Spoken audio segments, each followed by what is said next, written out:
बेंगलुरु की सुरक्षा के लिए बहुत महत्वपूर्ण आज के कार्यक्रम में मेरे साथ मंच पर उपस्थित कर्नाटक के सम्माननीय मुख्यमंत्री श्रीमान बसवराज बोम्मई जी, गृह मंत्री कर्नाटक श्री अरगा ज्ञानेंद्र जी, मेरे साथ मंच पर उपस्थित श्रीमान तेजस्वी सूर्या जी, बेंगलुरु के युवा सांसद श्री वी सोमन्ना जी, डॉक्टर रजनीश गोयल जी, अपर मुख्य सचिव कर्नाटक, प्रवीण सूद, डीजीपी कर्नाटक, श्री प्रताप रेड्डी, पुलिस आयुक्त बेंगलुरु, और आज के इस कार्यक्रम में उपस्थित सभी महानुभाव, आप सभी को नमस्कार। आज मैं मोदी जी ने ही जिसकी कल्पना की थी, इस सेफ सिटी प्रोजेक्ट के बेंगलुरु के पहले चरण के लोकार्पण के लिए आज आप सबके सामने उपस्थित हुआ हूं। मित्रों, कई बार सार्वजनिक जीवन में 12 साल का था तब से मैंने हूं, बहुत सारे लोगों को उद्घाटन करते हुए, लोकार्पण करते हुए मैंने देखा भी है, बहुत सारी चीजों का मैंने लोकार्पण भी किया है। कई साल तक विधायक रहा, सांसद रहा, राज्य सरकार में मंत्री रहा, केंद्र सरकार में मंत्री हूं। कार्यक्रम ऐसे हैं जो आपके साथ मन से जुड़े हुए होते हैं, आपकी इमोशन को टच करने वाले होते हैं, और वो कार्यक्रम हमेशा याद रखते हैं। ये कार्यक्रम भी ऐसा ही है, क्योंकि सेफ सिटी का प्रोजेक्ट हमारे देश आने वाली समय की चुनौतियों के साथ इसका मुकाबला करने के लिए सुसज्ज करने का प्रोजेक्ट। बेंगलुरु को टैक्स सिटी कहना है तो उनके पास कोई चारा नहीं है, उनके साथ उत्तम से उत्तम साधन उपलब्ध होने चाहिए, अच्छे से अच्छे एनालिसिस करने वाले सॉफ्टवेयर होने चाहिए, और एक संवेदनशील मैन पावर का फोर्स होना चाहिए। इसके बगैर बेंगलुरु जैसा शहर सेफ नहीं रह सकता है, लोगों की सेवा नहीं कर सकता है। और मुझे लगता है कि बेंगलुरु सिटी पुलिस अपने जन अनुकूल नागरिक केंद्रित दृष्टिकोण को जमीन पर उतारने के लिए और इसके लिए केंद्र सरकार ने 2480 करोड़ रुपया, लगभग 2500 करोड़ रुपया खर्च करने का निर्णय किया है। और वो 8 शहरों में से एक अपना बेंगलुरु भी है। ये प्रथम चरण के लिए 667 करोड़ रुपया खर्च हो चुका है। लगभग 4100 कैमरा लग चुके हैं। कैमरा से लैस 8 ड्रोन भी उपलब्ध हो चुके हैं। 96 व्यूइंग सेंटर के साथ कमांड एंड कंट्रोल सेंटर, 30 सुरक्षा द्वीप तैयार किए गए हैं, जहां पर कोई भी पीड़ित पैनिक बटन दबाते ही कंट्रोल रूम से जुड़ जाएगा, वो उसको देख भी पाएगा, सुन भी पाएगा, असिस्ट भी कर पाएगा, और पीसीआर वाहन कुछ ही मिनटों में इसके पास पहुंच जाएगा। इसके साथ साथ 4 मोबाइल फोरेंसिक वाहन भी अब काम कर रही है, जुड़ जाएगी। पूरे बेंगलुरु में 111 स्थानों पर महिला हेल्प डेस्क की व्यवस्था हो जाएगी। इसके साथ ही रानी चेन्नम्मा टीमों की तैनाती की गई है और ये आपके सीपी जो है वो कुछ उधार नहीं रखते। मैं प्रेजेंटेशन देख रहा था, मैंने उनको कहा कि भाई फोर्स तो बना ली मगर ट्रेनिंग का क्या। तुरंत लिंक में गए और शारीरिक ट्रेनिंग भी बता दी और उनको संवेदनशील बनाने की भी ट्रेनिंग का मुझे हिस्सा बता दिया। तो मुझे बहुत आनंद है, क्योंकि कितना भी फिट पुलिस बैन न हो, कितनी भी फिट पुलिस टीम क्यों न हो, मगर संवेदनशीलता नहीं है तो वो लोगों की सेवा कभी नहीं कर सकते हैं, क्योंकि सेवा करने का भाव संवेदनशीलता से ही उत्पन्न होता है। और बेंगलुरु पुलिस ने एक काम भी किया है। 224 फोर व्हीलर, 448 टू व्हीलर और ये सारों को इंटीग्रेट कर कमांड सेंटर के साथ जोड़ने का काम आज समाप्त हो चुका है। मैंने उनको पूछा कि भाई तो आप देखते रहेंगे, आगे क्या? तो ढेर सारे एनालिसिस करने वाले सॉफ्टवेयर को भी इसके अंदर जोड़ा गया है। मैंने 2-4 क्वेरियां भी की, सारी क्वेरी को उन्होंने मुझे वहीं पर बता दिया कि किस तरह से फर्जी नंबर प्लेट है तो भी आइडेंटिफाई हो जाएगा, किस तरह से गुनहगार है तो भी आइडेंटिफाई हो जाएगा, और किस तरह से अलग प्रकार का चोरी का व्हीकल है, चोरी किया हुआ व्हीकल है, वो भी आइडेंटिफाई हो जाएगा और उसको पकड़ने की पूरी व्यवस्था है। ढेर सारी सुविधाओं को एक साथ जोड़कर ये integrated command and control station बनाया गया है, सेंटर बनाया गया है। और आज इसके साथ साथ 112 नए होइसला वाहनों को भी जोड़ा गया। और अभी मुख्यमंत्री जी और मैं इसका लोकार्पण भी कर आए और 112 को बहुत अच्छे तरीके से मोदी जी की जो कल्पना है इसको जमीन पर उतारने वाले राज्यों में से कर्नाटक एक राज्य है। लगभग 31 जिले कमांड केंद्र के साथ 112 के साथ जुड़ गए। तो बहुत बड़ी उपलब्धि। मैं राज्य के मुख्यमंत्री बसवराज जी, राज्य के गृह मंत्री ज्ञानेंद्र जी और राज्य के डीजीपी महोदय को बहुत बहुत बधाई और अभिनंदन देना चाहता हूं। योजना एक कागज पर बनना,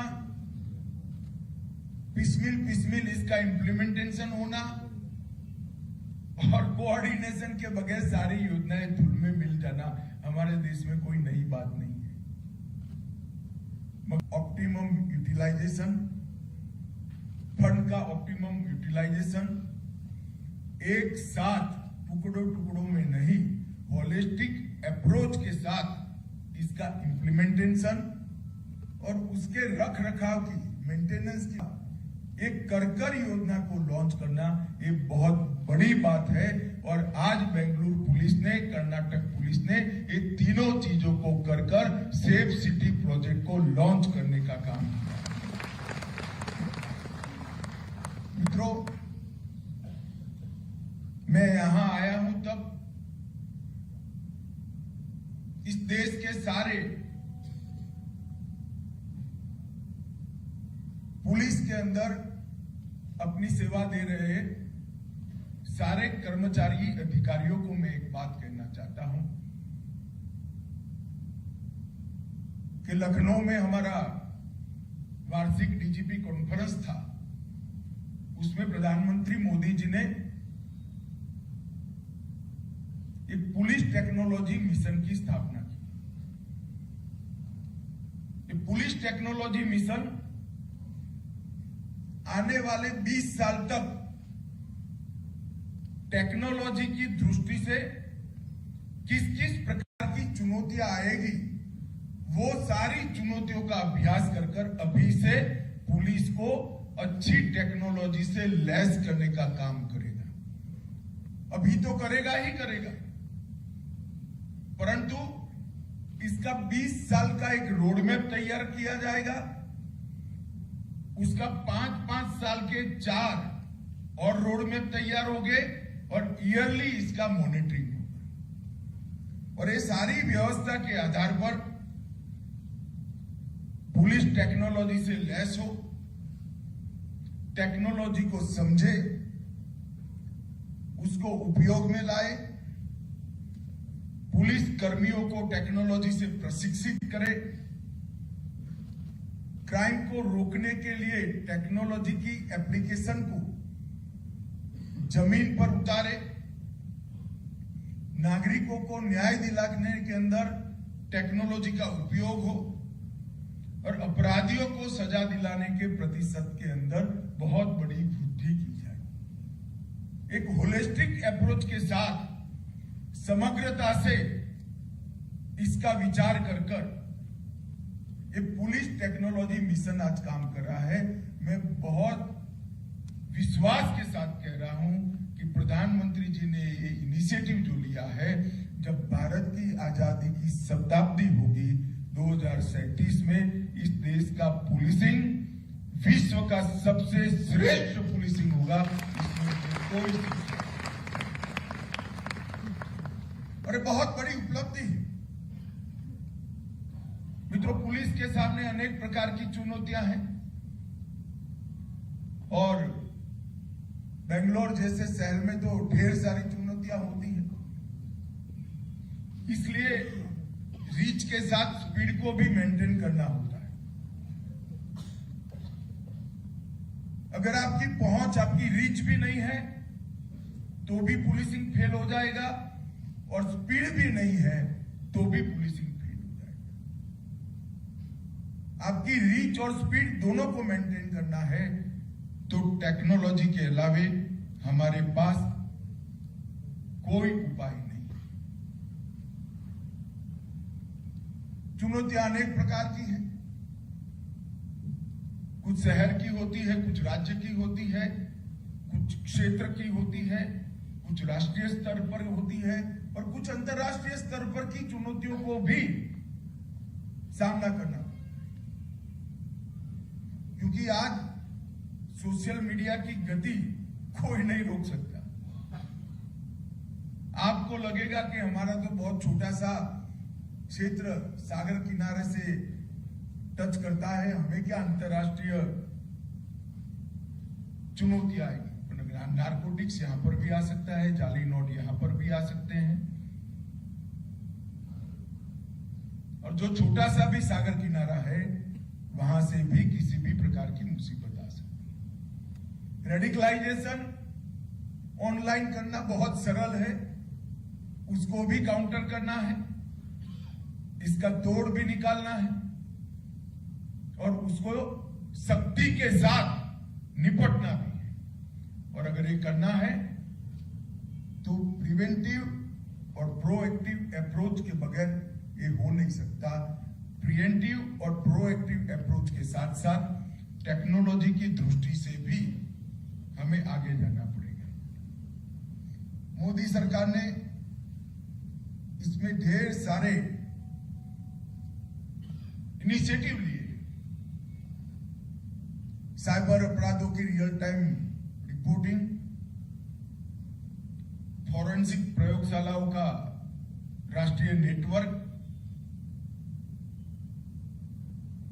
एफएसएल यूनिवर्सिटी में पढ़े हुए फॉरेंसिक साइंस के ज्ञाता विद्यार्थियों की फौज खड़ी करना, सैकड़ों हैकेथॉन के माध्यम से सारी चुनौतियों का जवाब ढूंढना, साइबर हाइजीन सुनिश्चित करना, साइबर जागरूकता को हर एक युवा तक पहुंचाना, ये सारी चैलेंजेस को, इसका जवाब ढूंढने के लिए 2017 में केंद्र सरकार के इनिशिएटिव से एक साइबर और सूचना सुरक्षा प्रभाग बना गया, CIS के नाम से ये प्रभाग आज काम कर रहा है। और फिर ढेर सारे इनिशिएटिव, मेरे 3.5 साल के अनुभव में मैं कह, इसी सरकार ने आंतरिक सुरक्षा की चुनौतियों को सामना करने के लिए इतने सारे इनिशिएटिव लिए हुए। एक साइबर अपराध समन्वय केंद्र हमने बनाया है, जिसके तहत I4C के नाम से पॉपुलर है, जिसके तहत 7 इंस्टीट्यूशन 7 प्लेटफॉर्म लॉन्च किए गए। National cyber crime threat analytic unit, national cyber crime reporting portal, national cyber crime forensic laboratory, national cyber crime training centre, joint cyber crime investigation task force, cyber crime ecosystem management unit और national cyber crime research and innovation centre. ये 7 platform एक साथ coordination से काम करते हैं और I4C को कंप्लीट करते हैं। आप सभी यहां बैठे हैं, ज्यादातर हमें जो चीज नहीं हुई है वो ही दिखाई पड़ती है। देश में क्या अच्छा हुआ है वो ना जानने की हमें फुर्सत है, ना जानने की उत्सुकता है। मगर मेरा तो ड्यूटी है कि मैं आपको बताऊं कि दुनिया में कुछ अच्छा भी होता है भाई। और अब इस देश में बहुत कुछ अच्छा होता है मोदी जी के प्रधानमंत्री बनने के बाद। एक CCTNS नेटवर्क बनाया है। CCTNS नेटवर्क ने इस देश के 16,477 पुलिस थानों को ऑनलाइन जोड़ने का काम कर दिया है और देश के 99.9% पुलिस स्टेशन आज ऑनलाइन हो गए। जो 0.01% है वो पुलिस स्टेशन है जहां कनेक्टिविटी नहीं। बाकी सारे पुलिस स्टेशनों को कनेक्ट करने का काम आज समाप्त हो गया है। CCTNS डेटाबेस में अब तक 30 करोड़ पुलिस का रिकॉर्ड, 30 करोड़ रिकॉर्ड आज CCTNS पर ऑनलाइन उपलब्ध है। CCTNS का उपयोग कर नागरिक सेवाएं जो दी जाती है उसमें अब तक 12.82 करोड़ कंप्लेंट्स मिले हैं और उसमें से 12.35 करोड़ कंप्लेंट का जवाब और निस्तारण हो चुका है। आप कल्पना कर सकते हैं 12.82 करोड़ कंप्लेंट्स ऑनलाइन आए हैं और उसमें से 12 करोड़ 35 लाख का निस्तारण हो चुका है। आपको होगा कि भाई CCTNS बनाने से क्या फायदा? ढेर सारे फायदे, बहुत मैं डिटेल में जाना नहीं चाहता, परंतु इतना कहना चाहता हूं कि पहले पासपोर्ट वेरिफिकेशन एक फॉर्मेलिटी थी। मैं सुरक्षा की दृष्टि से कहता हूं, नागरिक सेवा की दृष्टि से बाद में बताऊं। क्योंकि होता क्या था, पासपोर्ट ऑफिसर आपके थाने को भेजता था कि भाई फला व्यक्ति पासपोर्ट की डिमांड किया है, उस पर कोई FIR है या नहीं, और थानेदार साहब लिख देते थे कि नहीं हमारे थाने में कोई FIR नहीं है, मगर पास वाले थाने में हुई है तो इसका कोई हिसाब किताब नहीं था और उसको पासपोर्ट मिल जाता था। अब मुझे बताइए वेरिफिकेशन का कोई फायदा है?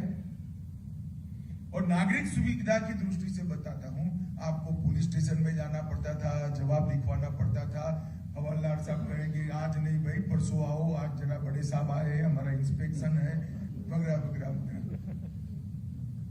अब ऑनलाइन आपकी एप्लीकेशन पासपोर्ट ऑफिसर पुलिस थाने में भेजता है। देश भर के 16,000 के ज्यादा पुलिस थानों में आपके नाम का सर्च कर NOC वो 3 ही घंटे में पासपोर्ट ऑफिस में भेज सकता है।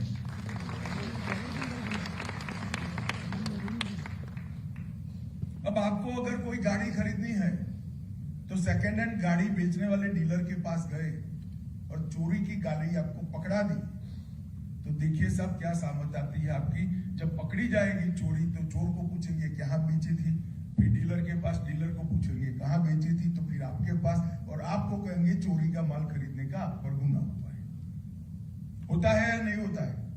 अब नहीं हो सकता, क्योंकि आप चेसिस नंबर ऑनलाइन डाल दीजिए तो आप देख पाओगे कि ये गाड़ी चोरी की है या नहीं है। 2 मिनट में आपको जवाब मिल जाएगा। मैं छोटे छोटे उदाहरण इसलिए देता हूं, इससे बहुत बड़ा फायदा नागरिकों का भी होने वाला है, इससे बहुत बड़ा लोड पुलिस कर्मियों का भी समाप्त होने वाला है। CCTNS के साथ साथ ICJS की भी हमने कल्पना की है। ICJS और CCTNS मिलाकर एक कंप्लीट सिस्टम खड़ी होती है। अब ये प्रोसेस में तो कई लोगों को लगेगा कि कब दिखाई पड़ेगा। मैं आपको बताता हूं 2024 के पहले आपको इसका पूरा फायदा मिलने वाला है। Inter operable criminal justice system जो है, इसके अंदर ई पुलिस, ई कोर्ट, ई जेल, ई फॉरेंसिक और ई प्रोसिक्यूशन, ये सारा का सारा समाहित है और उसका भी इंप्लीमेंटेशन शुरू हो गया है। आपका कोई केस है तो कब डेट है, कितनी गवाही हो गई, लॉयर साहब सच बताए झूठ बताए भरोसा मत करिएगा। ICJS में चले जाइए, ऑनलाइन आपको दिखाई पड़ेगा। ये बहुत बड़ी उपलब्धि। लॉयर साहब खफा ना हो जाए, कोई बैठे हो, बहुत बड़ी उपलब्धि होने वाली, और इसका इंप्लीमेंटेशन भी बहुत स्पीड से लागू हो गया है। ई फॉरेंसिक एप्लीकेशन देश की 117 फॉरेंसिक लैब में लागू हो गया है। 1300 जेल ई जेल के साथ जुड़ चुके हैं। ई प्रोसिक्यूशन 751 जिले में इसका ट्रायल शुरू हो चुका है। ट्रायल सक्सेस होते ही ये 751 जिले की कनेक्टिविटी का काम पूरा कर लिया गया है और शेष 153 जिले हैं जो ज्यादातर नॉर्थ ईस्ट के हैं, इसका काम 20 दिसंबर के पहले हम समाप्त करेंगे। तो CCTNS और inter operable criminal justice system, ये दोनों को इकट्ठा करते हैं तो कंप्लीट ई सर्विस नागरिकों को आंतरिक सुरक्षा के क्षेत्र में, पुलिस की सेवाओं के क्षेत्र में आपको मिल सके। अब ICJS का दूसरा चरण भी शुरू हो गया है। ICJS को मजबूत करने के लिए data exchange, single point data entry, security, online और पेपरलेस इंफॉर्मेशन का आदान प्रदान, ये दूसरे चरण में होगा, जिसके पीछे सरकार 3500 करोड़ रुपया खर्च करने वाली है, 3500 करोड़। और एक बहुत बड़ी उपलब्धि है मित्र। अभी तो ये सिस्टम आइसोलेशन में काम कर रही है, जब इसका एक्सचेंज शुरू होगा तो इसकी सेवा करने की क्षमता अनेक गुना बढ़ जाएगी। एक नफीस कर फिंगरप्रिंट प्रणाली हमने बनाई। देश भर में अब जितने फिंगरप्रिंट लिए जाते हैं अपराधियों के, वो सारे नेशनल क्राइम रिकॉर्ड ब्यूरो के अंदर स्टोर हो जाते हैं। लगभग अब तक 1 करोड़ से ज्यादा रिकॉर्ड उपलब्ध हो गया है। मैं आपको छोटे से उदाहरण से नफीस की उपयोगिता समझाऊंगा।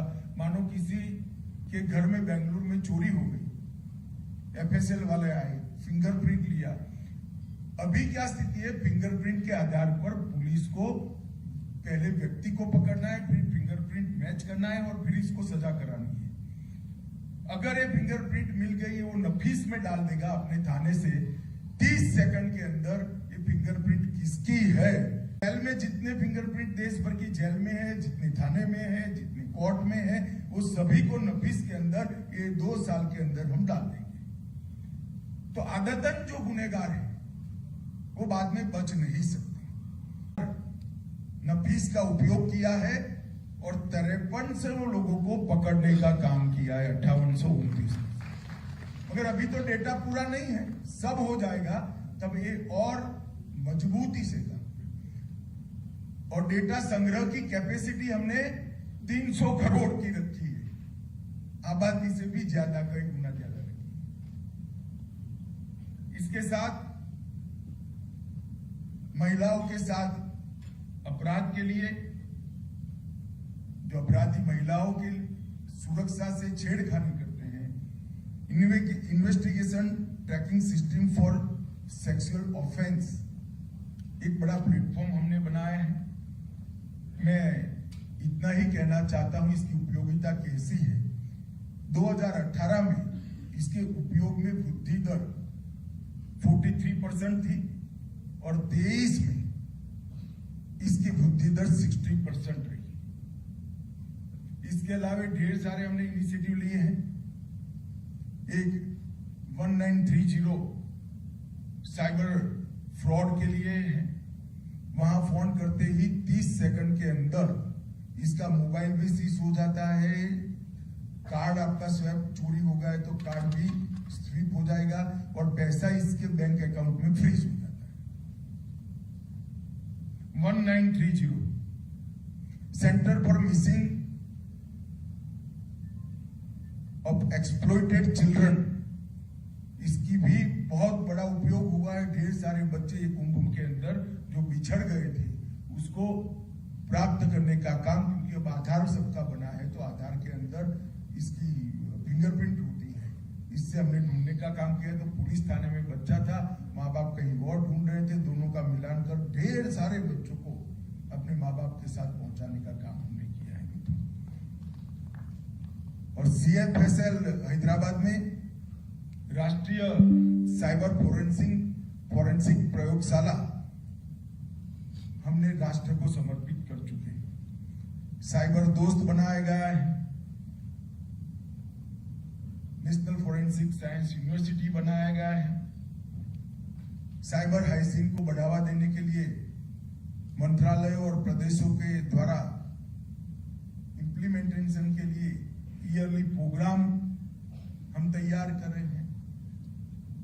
और ये सारी सुविधाएं 2-3 साल में बनी,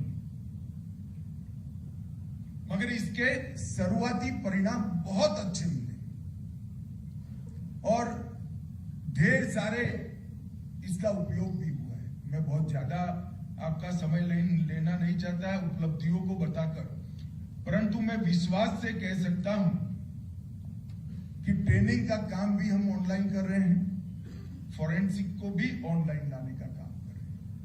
मित्रों, आज जो शुरुआत सेफ सिटी प्रोजेक्ट की बेंगलोर की हुई है, इसके जब सभी चरण समाप्त हो जाएंगे तो मैं आपको विश्वास दिलाता हूं कि बेंगलोर इस सेफ सिटी सच अर्थ में बनेगा, इसमें कोई शंका आपको नहीं। और ढेर सारे शहरों को सेफ सिटी प्रोजेक्ट के तहत लेकर चरणबद्ध तरीके से पूरे देश की अर्बन पुलिसिंग को एक प्रकार से नया आयाम देने का हमारा काम, हमारी योजना है। और मोदी जी का आग्रह है कि टेक्नोलॉजी का उपयोग संवेदनशीलता के साथ हो। जब सॉफ्टवेयर बने तब गरीब से गरीब व्यक्ति जिसकी कोई रीच नहीं है, ऐसी व्यक्ति को भी वो सॉफ्टवेयर पहुंचना चाहिए। उसकी रीच नहीं है मगर सॉफ्टवेयर की रीच उस तक हो जाए, इस प्रकार की व्यवस्था करनी चाहिए। और मोदी जी के दिए हुए मंत्र के आधार पर ही गृह मंत्रालय आगे बढ़ रहा है। मित्रों, आज मैं यहां आया हूं तब प्रधानमंत्री जी ने बेंगलुरु के लिए ढेर सारे काम किए हैं। NIA का एक ऑफिस बेंगलुरु में खोला गया, हमारे MP साहब पीछे पड़ गए थे मगर अब खुल गया है। कठोरता के साथ PFI पर बैन लगाया गया है। अब किसी की हिम्मत नहीं है कर्नाटक की शांति के अंदर खलल डाल सके। बेंगलुरु मेट्रो में ढेर सारी प्रगति हुई है, लगभग 56 किलोमीटर तक पहुंच गई है और अगले साल तक 13 और अगले साल तक 100 किलोमीटर तक पहुंच जाएगी। और अब तक 13,000 करोड़ रुपए इस पर खर्च हो चुका है। बेंगलुरु की उपनगरीय रेल 15,800 करोड़ इसके लिए आवंटित किए गए हैं। और ये 40 वर्षों से पेंडिंग प्रोजेक्ट जो सरदार मनमोहन सिंह के वक्त यहां से भेजा गया था, मोदी जी ने इसको 40 महीने में पूरा करने का वादा बेंगलुरु के लोगों से किया है। आप समझिए स्पीड और स्केल क्या। 10 लेन बेंगलुरु मैसूर एक्सप्रेसवे लगभग 8,000 करोड़ की लागत आएगी।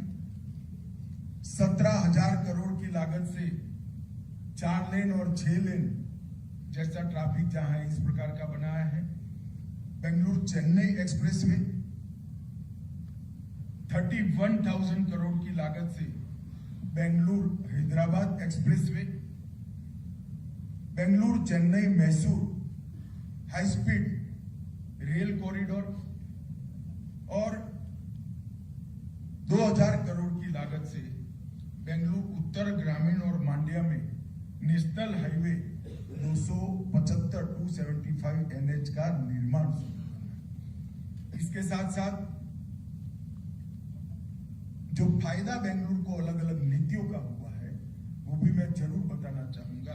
100 से अधिक यूनिकॉर्न स्टार्टअप हमारे पास है, इसमें से 40 अकेले बेंगलुरु में।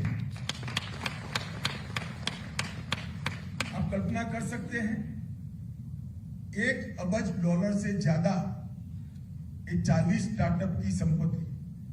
अगर मोदी जी ने स्टार्टअप को बढ़ावा देने के लिए स्टार्टअप इंडिया पॉलिसी न लाए होते तो बच्चे करते अपने तरीके से, मगर शायद इतनी स्पीड से न बढ़ पाते। इसका सबसे बड़ा फायदा किसी को हुआ है तो बेंगलुरु में हुआ है, बेंगलुरु को हुआ है।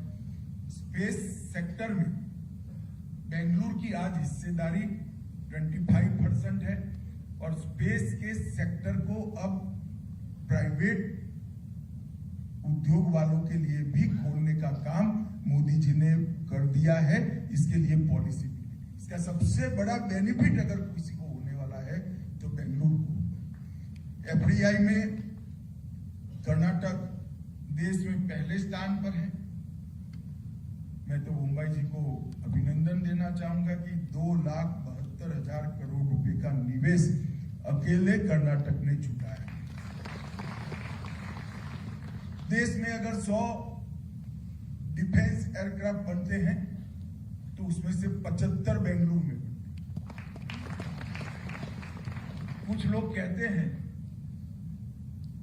कि तो हमारे समय में कारखाना आपके समय में हुआ था, मगर मिलिट्री का एक्सपेंशन आप 10 साल में एक आने का नहीं कर पाए थे। ये मोदी जी ने किया है और आत्मनिर्भर इस क्षेत्र में भारत को बनाने का काम प्रधानमंत्री जी ने किया।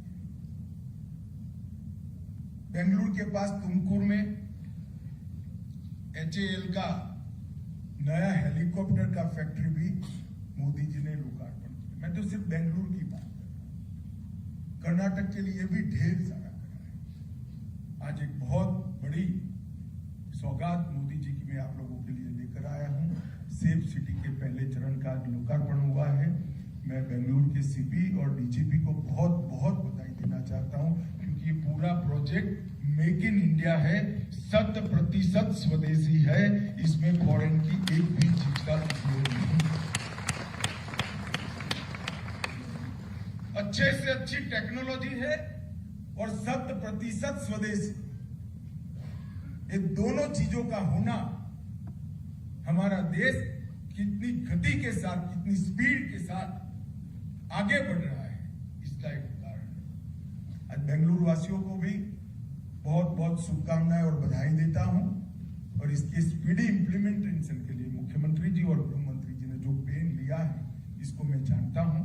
जब भी हम फॉलो अप करते थे, दौड़ धूप तो होती थी, मगर परिणाम भी मिलता था। अंततोगत्वा आज ये स्वप्न साकार होने जा रहा है। सभी को बहुत